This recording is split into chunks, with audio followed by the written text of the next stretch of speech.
তার আগে মাস্টারবাবুকে জানাতে হবে। মাস্টারবাবু নির্দেশ না পেলে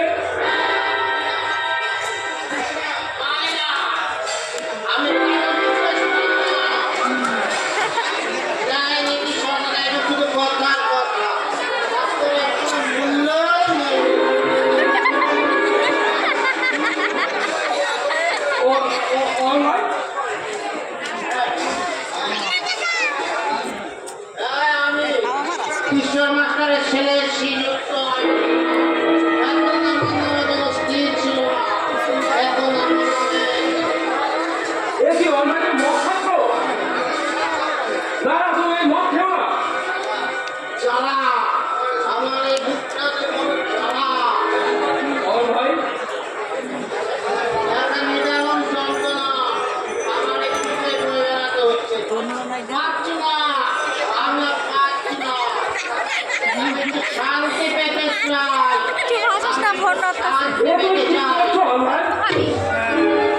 ঈশ্বর মাস্টারের ছেলে হয়ে আমি আমার নিজের চোখে বিশ্বাস করতে পারছি না। বিশ্বাস করো না, এই স্বর্গদাসী আগুনকে বিশ্বাস করো না। সুখের ঘর পোড়াতে ওর কোনো জুড়ি নেই।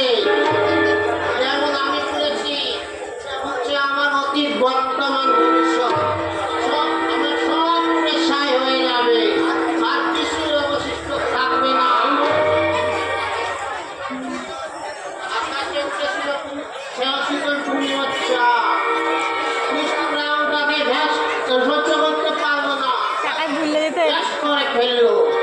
দেখছো না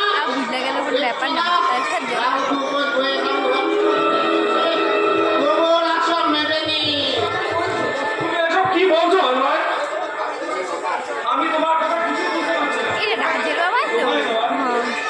ওই বিস্কিট খেও না অনলাইন। কেন খাবে?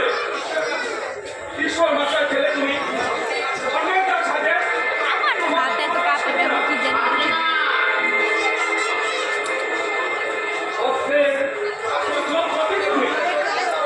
এইভাবে নিজেকে তুমি শেষ করে দিও না। দেরি হয়ে গেছে, অনেক দেরি হয়ে গেছে। আমার আর কোনো উপায় নেই। মনে করে দেখো, আদর্শবাদী শিক্ষকের ছেলে তুমি, সারা জীবন ন্যায় নীতি আদর্শ বুকে নিয়ে যে মানুষটা চুপ করো। তুমি কি আমার কথা বলছো আমার দাঁড়ানো মাথা খারাপ হয়ে গেছে? তুমি শান্ত হও।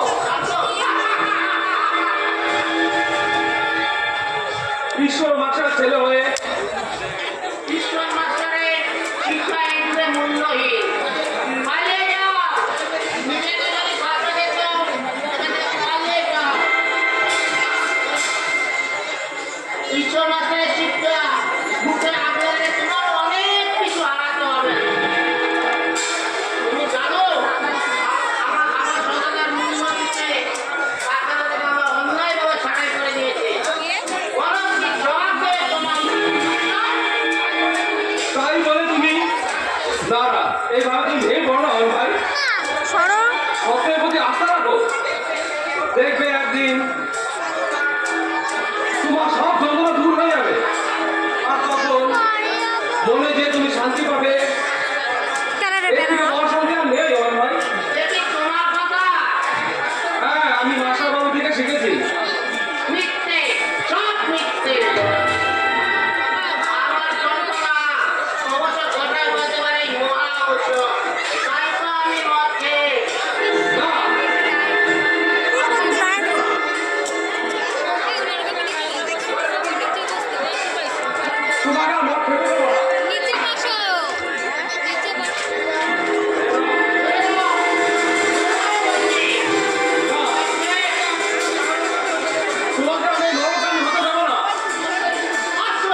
এই জঘন্য দৃশ্য দেখার আগে তুমি হতভাগ্য ঈশ্বরের মৃত্যু দিলে না কেন? পারবি না, কোন কৈফত দিয়ে তুই আমাকে সন্তুষ্ট করতে পারবি না রে সুরাতা। আমি বাইরে দাঁড়িয়ে সব দেখেছি, সব শুনেছি। ও